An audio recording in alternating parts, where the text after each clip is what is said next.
امام علی علیہ الصلوۃ والسلام کا معروف جملہ ہے، کلام ہے کہ المرء مخبوء تحت لسانہ، انسان اپنی زبان کے پیچھے چھپا ہوا ہوتا ہے، جب بولتا ہے گفتگو کرتا ہے تو پہچان لیا جاتا ہے۔ فرماتے ہیں کہ انسان اپنے کلام کا اسیر ہوتا ہے، جب تک نہیں بولتا وہ گفتگو، وہ کلام، وہ بات اس کی قید میں ہوتی ہے، جب بول دیتا ہے تو اپنی بات کا اسیر ہو جاتا ہے۔ فرماتے ہیں کہ اپنی زبان کو اسی طرح سے اس کی حفاظت کرو جیسے سونے اور چاندی کی حفاظت کرتے ہو۔ بعض ایسی باتیں ہوتی ہیں کہ نعمتوں کو ضائع کر دیتی ہیں، نعمتیں چھن جاتی ہیں اور انسانوں کے لیے مصیبتیں اور ابتلاءات لے کے آتی ہیں۔ زبان بہت اہمیت کی حامل ہے، اور یہاں عموماً گفتگو ہوتی ہے اور بات ہوتی ہے، اور عمل بھی بہت اہم ہے۔ جناب چیئرمین صاحب، ہم بجٹ کے حوالے سے گفتگو کر رہے ہیں۔ بجٹ پورے سال کا ملک کا اقتصادی پلان اور پروگرام ہوتا ہے، جس کا براہ راست تعلق عوام کی زندگی کے ساتھ ہے، ملک کی اقتصادی صورتحال کے ساتھ ہے۔ ہمارا وطن عزیز اسٹریٹجیکلی بہت اہم جگہ پر واقع ہے، 5 ارب سے زیادہ انسانوں کی کنیکٹیوٹی کا ہب ہے، بہت اہم جگہ پر واقع ہے۔ اگر درست اقتصادی پلاننگ ہو، پروگرامز ہوں، سیاسی درست پلاننگ ہو، پروگرامز ہوں، انٹرنلی جو ہمارے داخلی امور ہیں ان کو صحیح طرح سے انجام دیا جائے تو ہمارا ملک بہت آگے جا سکتا ہے۔ ہماری خارجہ پالیسی میں استقلال ہو، پاکستان کے نیشنل انٹرسٹ اور نیشنل سیکورٹی کا خیال رکھا جائے، داخلہ پالیسی میں بھی، اور ہمارے جو اقتصادی پلانز ہیں ان کے اندر بھی ہم بہت آگے بڑھ سکتے ہیں، ترقی کر سکتے ہیں۔ خود سوچئے کہ 5 ارب انسانوں کی کنیکٹیوٹی کا ہب ایک چوک ہے، چوراہا ہے، جن ممالک کے اندر اقتصادی انرجی کے ذخائر کی اور ایفیشنسی ہے، جہاں ایفیشنسی ان کو آپس میں ملاتا ہے۔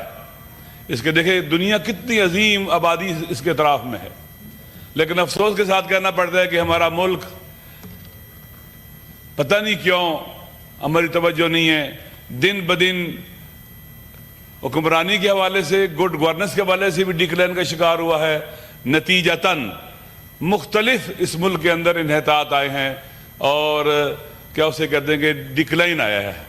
ان میں سے ایک اقتصادی طور پر ہم مشکلات کا شکار ہیں۔ بجٹ تو یہ ہونا چاہیے تھا کہ پاکستان کے جو اقتصادی ماہرین ہیں اس وطن کے اندر، یونیورسٹیز کے اندر ہیں، مختلف جگہوں پر موجود ہیں، وہ لوگ جو پاکستان کے عوام کے ساتھ براہ راست رابطے میں رہتے ہیں اور ان کا درد محسوس کرتے ہیں، وہ ایلیٹ کلاس نہیں ہیں، اشرافیہ نہیں ہیں، ان کو شامل کیا جائے تاکہ لوگوں کے دکھ درد بانٹے جائیں، کم سے کم ہوں۔ ایسا بجٹ جو طبقاتی تقسیم کو مزید بڑھا دے، غریب کو غریب تر کر دے اور ہماری مڈل کلاس کو بھی ختم کرنا شروع کر دے، تو میرے خیال میں اس بجٹ کے نتیجے میں مشکلات پیدا ہو جائیں گی۔ بظاہر ایسے ہی لگتا ہے۔ آپ دیکھیے جو ٹیکسز لگائے گئے ہیں تنخواہ دار طبقے کے اوپر، یہ جان لیوا ہیں، یہ مزید مشکلات پیدا کر دیں گے، اور ان کے لیے سختیاں آئیں گی ان کے گھروں میں۔ آپ دیکھیے کہ جو ابھی آپ نے تنخواہ دار طبقے کے ٹیکسز کے حوالے سے لکھا ہے، ڈائریکٹ ٹیکسز بھی ہیں، انڈائریکٹ ٹیکسز بھی ہیں، 1 لاکھ روپے میں کس طرح سے ایک انسان اپنے گھر کا بجٹ بنا سکتا ہے؟ کم سے کم 36,000 روپیہ تنخواہ رکھی گئی ہے، 36,000 روپے۔ 36,000 روپے میں کوئی بھی ماہر ترین بجٹ بنانے والا، ماہر اقتصاد ہمیں بتلائے کہ ہم کیسے بجٹ بنا سکتے ہیں گھر کا۔ بجلی کا بل کہاں سے دے گا؟ بچوں کی اسکول کی فیسز کہاں سے دے گا؟ ان کا علاج کہاں سے کروائے گا؟ اگر کرائے پہ رہتے تو مکان کا کرایہ کیسے دے گا؟ میرے خیال میں یہ ایسی ہے کہ غریب کے منہ سے جو چھوٹا سا لقمہ وہ کھاتا ہے وہ بھی چھیننے کی کوشش کی گئی ہے۔ پاکستان بہت رچ ہے، اس کے اندر اللہ نے بہت عظیم پوٹینشیل رکھا ہوا ہے، بہت عظیم پوٹینشیل۔ اس کے پہاڑ ہمارا سرمایہ ہیں، اس کی زمینیں ہمارے لیے سرمایہ ہیں، اس کے دریا ہمارے لیے سرمایہ ہے، اس کا سمندر ہمارے لیے بہت بڑا سرمایہ ہے، لیکن مس مینجمنٹ، بے توجہی، اس طرح کی بے توجہی جس کے نتیجے میں ہم ہر روز مشکلات کا شکار ہیں۔ اس بجٹ کے اندر کوئی ویژن نہیں ہے، کوئی ویژن نہیں ہے فیوچر کے حوالے سے۔ آپ دیکھیے کہ اس بجٹ میں عوام کو غربت سے نکالنے کے لیے کوئی راستہ دکھایا گیا ہے کہ کس طرح سے عوام کو اوپر اٹھایا جائے گا, کس طرح سے عوام کی انکم میں اضافہ کیا جائے گا, درآمد میں اضافہ کیا جائے گا. کوئی نہیں ہے. پاکستان کی انڈسٹری کو کیسے ڈیولپ کیا جائے گا, پاکستان کے اندر جو پروڈکشن, اگر ہماری انٹرنل پروڈکشن نہ ہوں گی, ہم کنزیومر سوسائٹی پہلے ہی بنایا جا رہا ہے, باہر سے امپورٹ ہوگی, ہم اور کمزور ہوتے جائیں گے, ویک ہوتے چلے جائیں گے. اس وقت انڈسٹریلسٹ رو رہا ہے پاکستان کے اندر. ہم چند دن پہلے فیصل آباد گئے تھے, وہاں جو ٹیکسٹائل انڈسٹریز کے لوگ ہیں, مختلف انڈسٹریز کے لوگوں سے ہماری ملاقات ہوئی. وہ کہنے لگے, فلور ملز والے کہنے لگے 55 فلور ملز ہیں فیصل آباد کے اندر, 35 بند ہیں. یہ صورتحال پیدا ہو رہی ہے. اسی طرح سے ٹیکسٹائل کے لوگ کہہ رہے تھے کہ ہماری تو 30% 40% ہم کام کر رہے ہیں, ہماری جو فیکٹریاں ہیں, لوگ 30 لاکھ یہاں پر مزدور کام کرتے ہیں, وہ بے روزگار ہو رہے ہیں. آپ مجھے بتلائیے کہ جب ہماری انڈسٹری ڈوب رہی ہوگی, ہماری انڈسٹری غرق ہو رہی ہوگی, ہم اس کو سپورٹ کے لیے کچھ بھی نہیں دیں گے. وہ کہتے ہیں کہ 21-2% پر اگر ہم بینک سے پیسے لیتے ہیں, ہم انٹرنیشنل مارکیٹ میں کوئی کمپیٹ نہیں کر سکتے, ہماری چیز مہنگی بنتی ہے, بجلی مہنگی ہے, بعض اوقات ہوتی ہی نہیں ہے, اور مقابلے میں جو دوسرے ممالک ہیں ان کی چیز مارکیٹ میں آتی ہے, اس کی قیمت ہم سے کم ہوتی ہے, اور وہ کیا اسے کہتے ہیں کہ اس کو وہ خرید لیتے ہیں. اب دیکھیے, وہ کہتے ہیں کہ ہمارے پاس آرڈر ہی نہیں ہے, خام مال موجود ہے, چیزیں موجود ہیں, فیکٹری موجود ہے. کیوں آرڈر نہیں ہے؟ کیونکہ ہماری چیزیں مہنگی پروڈیوس ہو رہی ہیں. اگر اس طرح سے ہو جائے گا چیئرمین صاحب, ہمارا ملک دن بدن مشکلات کا شکار ہو جائے گا.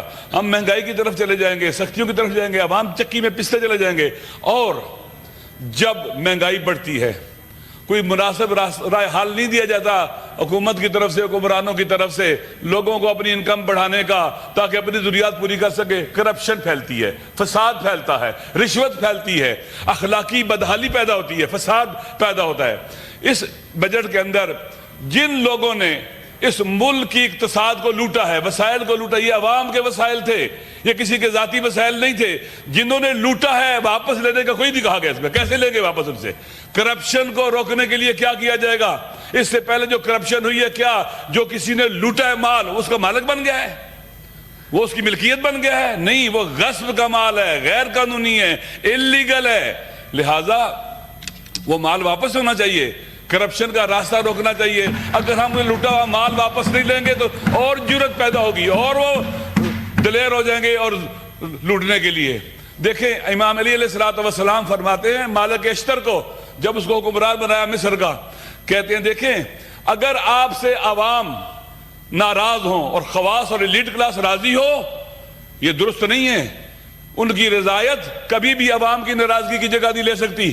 اور اگر عوام راضی ہو جائیں, عام آدمی راضی ہو اور ایلیٹ کلاس ناراض ہو جائے, بے شک ہو جائے, عوام کی ساتھ اور حمایت تیری حکومت کو مضبوط رکھے گا. آپ مجھے بتلائیں, کیا عوام اس وقت جو پاکستان کے عوام ہیں حکومت کے ان اقدامات کو, اس طرح کے بجٹ کو لے کر حکومت کا ساتھ دینے کو تیار ہیں؟ حکومت کو برداشت کرنے کو تیار ہیں؟ وہ اس کو قبول کرتے ہیں؟ ہرگز نہیں کرتے. آپ مارکیٹ میں چلے جائیں, بازار میں چلے جائیں, حکومت نام کی کوئی چیز نظر نہیں آتی, قیمتوں پر کنٹرول نظر نہیں آتا, اور طرح طرح کی, ابھی آپ نے پیٹرول کی لیویز بڑھا دی ہیں, کتنی مہنگائی ہوگی. ایک ٹرک جو اوکاڑا سے اینٹ کا, ہمارے ایک دوست ہے اور ہم اس کے ساتھ ہوتے ہیں, منگواتے ہیں, ایک زمانے میں آج سے کچھ عرصہ پہلے 34,000 روپے کا تھا اس کا کرایہ, آج 1,05,000 روپے کرایہ ہے. یہ ہے کتنی چیزیں مہنگی ہو رہی ہیں, کتنی قیمتیں بڑھ رہی ہیں پیٹرول بڑھنے سے, ٹرانسپورٹ کے کرایہ بڑھیں گے اور خرچہ بڑھے گا, الٹیمیٹلی مہنگائی آئے گی.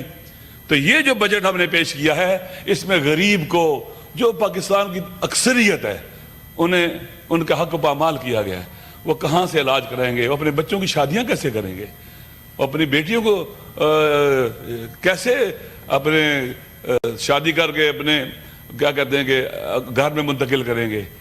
جناب, ایلیٹ کلاس کے جو لوگ ہیں ان کے پاس بہت اللہ نے وسائل دیے ہیں, اللہ نے دیے ہیں یا ان کے اپنے ہیں یا کہیں سے لائے ہیں, بالآخر بہت زیادہ وسائل ان کے پاس ہیں. وہ شادیاں بھی کرتے ہیں تو آپ دیکھیں کتنا خرچہ کرتے ہیں اس کے اندر, بڑے بڑے ہال بک کرتے ہیں, شادی ہال, اور بے پناہ اسراف کرتے ہیں اس کے اندر. لیکن غریب مسکین اس وطن کا بیٹا جو اصلی وارث ہے, سارا بوجھ کوئی بھی ہو مشکلات کا یہاں کے عوام اٹھاتے ہیں. عوام ہیں جن کے کندھوں پر بوجھ آتا ہے. ایلیٹ کلاس کوئی بوجھ نہیں اٹھاتی پاکستان کے اندر جو مصیبتیں اور مشکلات ہیں، عوام اٹھاتی ہے. اور عوام کو خیال، اگر عوام کو ہم نے توڑ دیا مہنگائی کے ذریعے، ان کی کمر توڑ دی، اس ملک کا دفاع کون کرے گا؟ اس ملک کے ساتھ کھڑا ہو کون کھڑا ہوگا؟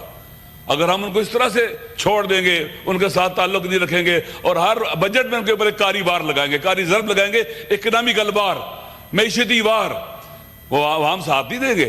اس وقت آپ دیکھ لیں اس بجٹ کے اندر، آپ مجھے بتلائیے انڈسٹریز کو ڈیولپ کرنے کے لیے، آگے بڑھانے کے لیے، بہتر کرنے کے لیے، پروڈکشن کو بڑھانے کے لیے کیا رکھا گیا ادھر؟ کوئی چیز نظر نہیں آتی. فیوچر پلاننگ ہے ہی نہیں اس بجٹ کے اندر. جیسے ایڈ ہاک بیس پر چیزیں بنائی جاتی ہیں، اور جو آئی ایم ایف نے کہا ہے ہو بہو اس کو انجام دیا گیا، عوام کو نہیں دیکھا گیا ہے. حکمران ان کی ذمہ داری ہے اپنے عوام کی لک آفٹر کریں. وہ امین ہیں پاکستان کے آئین اور قانون کی روشنی میں. اللہ کی حکومت، اقتدار اللہ کے، وہ امین ہے. اللہ حاکمیت اعلیٰ اللہ کی ہے، وہ مالک نہیں ہے اقتدار کے. عوام کے پیسوں میں، مال میں تصرف بہت عام ہے، اس سے عیاشیاں نہیں ہو سکتی. عوام کا مال ہے، ٹیکسز عوام کا مال ہے، عوام پر خرچ ہونا چاہیے، غریبوں پر خرچ ہونا چاہیے، ان کے بچوں کی تعلیم کے لیے خرچ ہونا چاہیے. مجھے بتلایا جائے کہ اس بجٹ کے اندر پاکستان کے محروم علاقوں کے اندر جہاں سکول ہی نہیں ہے، بچے اسکولوں کو نہیں جاتے، ان کی ایجوکیشن اور تعلیم کے لیے کیا رکھا گیا ہے؟ پاکستان کے اندر تعلیم کو آگے بڑھانے کے لیے کیا رکھا گیا ہے؟ یہاں پر کہا جاتا ہے جی کہ 2 طرح کا نصاب پاکستان میں چلے گا. میرے بعض عزیزوں کے بچے بیکن میں پڑھتے ہیں، فرابل میں پڑھتے ہیں، میں دیکھتا ہوں، میں ملتا ہوں. آپ یقین کر لیں اپنے وطن سے اٹیچمنٹ ویک ہو رہی ہے. وہ علامہ اقبال نہیں پڑھ سکتے، وہ پاکستان کا لٹریچر نہیں پڑھ سکتے، وہ پاکستان کا شعر نہیں پڑھ سکتے، پاکستان کا ڈرامہ نہیں پڑھ سکتے. یہاں کی ثقافت اور کلچر سے بیگانہ ہے. ان کی زبان انگلش ہوگی، اردو زبان ہی نہیں ہے ان کی. جیسے یہاں پر انگلش زبان بنائی جاتی ہے، ہماری پارلیمنٹ کے اندر بھی اسرائیل میں بھی انگلش زبان کو زیادہ اہمیت دی جاتی ہے. تو جو اپنی زبان بچہ نہیں جانتا، اپنی زبان بھول گیا ہے، اپنے کلچر سے جو بیگانہ ہو گیا، وہ ڈیٹیچ ہو گیا اپنی مٹی کے ساتھ، پاکستان کے ساتھ تعلق اس کا کمزور اور ویک ہو گیا ہے.